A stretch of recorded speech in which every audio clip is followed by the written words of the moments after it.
Howdy and welcome to Chapter 2, Analyzing Needs and Identifying Instructional Goals.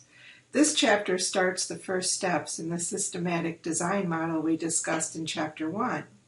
After studying about this phase of the process, you'll be able to define the problem for your learning project and develop your instructional goals. So I thought this was a great quote that started off this chapter, that solutions to problems are like keys and locks. They don't work if they don't fit. And when you think about it, it makes a lot of sense in instructional design. Solutions to problems, in particular training solutions, need to effectively address the real problem at hand. I mean, solutions could look good and be fabulous programs, but if they don't address the main problem, they're useless. Companies that don't use a systematic process find themselves in this exact situation. I've seen this especially in software solutions, where a company will buy a great software package because it just looks really great and impressive, and then they find themselves forced to answer the problem instead of the other way around. So think about it. For example, what if an organization is experiencing severe tardiness? People coming in late, and supervisors aren't following the company procedures and disciplining these people to get the absenteeism rate lowered. So someone might first look at this and say, oh gee, we need to train these supervisors. They don't understand what the policy is.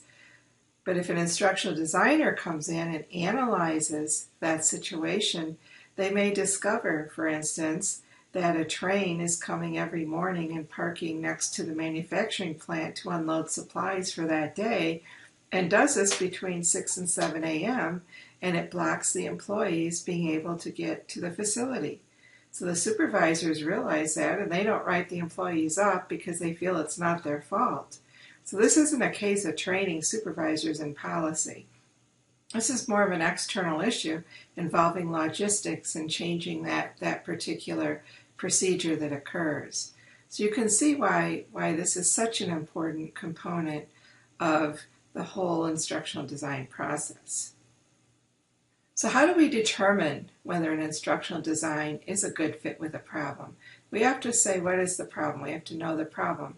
If the problem is a human performance one, is instruction the best solution?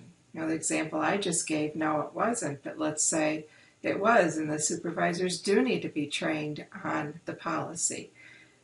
Then we would ask ourselves, if the solution is instruction, is systematic instructional design the best way to provide it? And then, assuming it is, then what are the instructional goals? And these are the things we're going to be doing in this chapter, and you'll be doing for your learning project as well. So first thing we need to do is a needs assessment. We need to distinguish problems, situations, or projects that are appropriate for instructional solutions, such as job-specific training. Okay, so what we have to do, we have to determine the gap. We have to look at what's happening right now, and then the criterion, or what is the ideal situation? What is it that we want ideally to be happening? And we look at the difference, that's the gap. Okay, and then we have to determine, what's causing this gap? Why does this exist? What are the effects of the problem?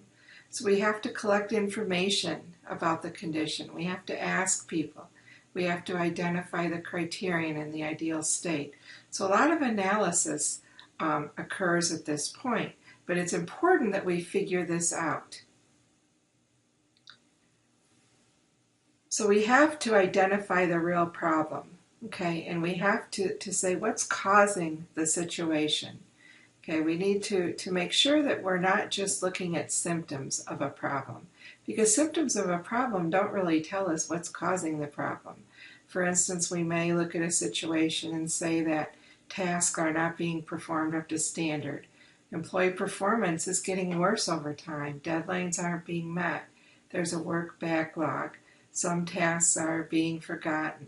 Okay, these aren't the problem. These are symptoms of what's going on.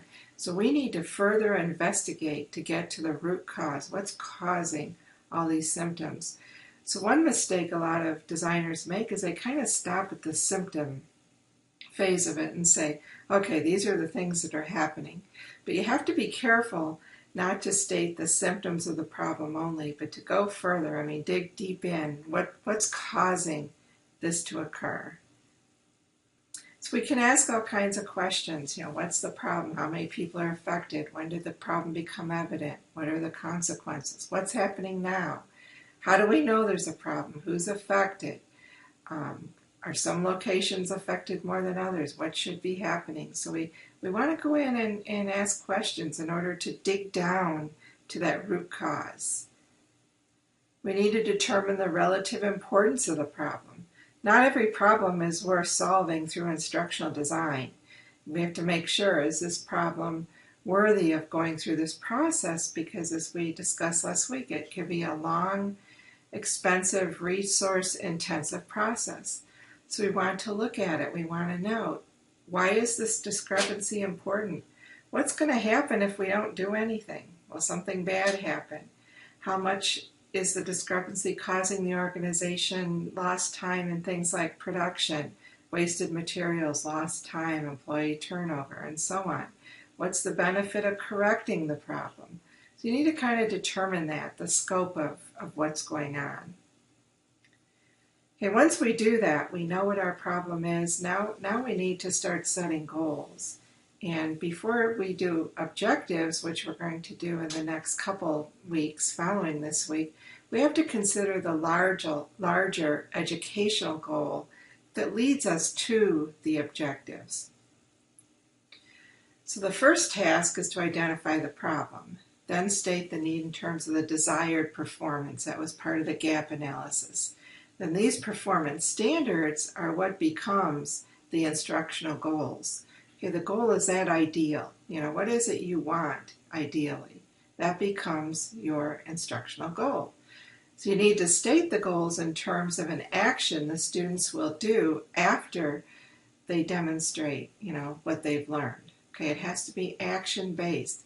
Goals have to contain a verb that identifies an observable action. Okay, we can't use words like students will understand this, students will know this, or appreciate. They have to be action verbs. So the book has some great examples. So refer to Table 2.1 for examples of learned abilities stated as external performance. Also, refer to Bloom's and Gagne's taxonomies for examples of verbs. There's some great things there. And when you write yours, you need to go back and you need to do this. And it's not an easy thing to do. It takes some time and some thought to really get this right. But it's important because this is what everything else is going to flow from for the entire semester. So we have to get this right now. Okay, so instructional goals need to be measurable. They need to describe the behavior the student has to perform in observable terms. They have to indicate what the student can reasonably accomplish. They can't be too hard or lofty, otherwise it won't make sense. They have to specify the context in which the learner is going to make the behavior functional. Okay, so then we have to set performance criteria. So the final step is to include a criterion that will indicate that the goal has been successfully achieved. And at this point, we're talking about a group goal, not an individual goal. So in educational situations, usually these goals are set up by outside agencies. If we're talking about a school system, for instance, think of standardized testing requires students. 90% of the students will have a 70% or more on the math proficiency, something like that. Okay, but oftentimes in corporate instructional design, we need to set our own goals. So refer to Table 2.5 for some examples. There are some great examples there of criteria that could be used. So when developing instructional programs, we have to designate these goals. Once the goals are selected, you'll see in the following weeks, we're going to develop one or more objectives to assess how we're doing, what the progress is to that goal. So the goal and the objectives are used to assess progress, though they'll have the same behavioral outcome. However, objectives are going to become the basis for assessing student performance, the individual, on the goals.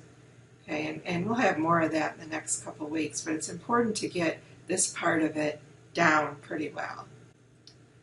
Those are the high points of Chapter 2 and what we're going to be doing. Chapter 2 is an important chapter in that we're defining problems and we're identifying our instructional goals. So I hope you have a great week, and let me know if you have any questions. Thank you.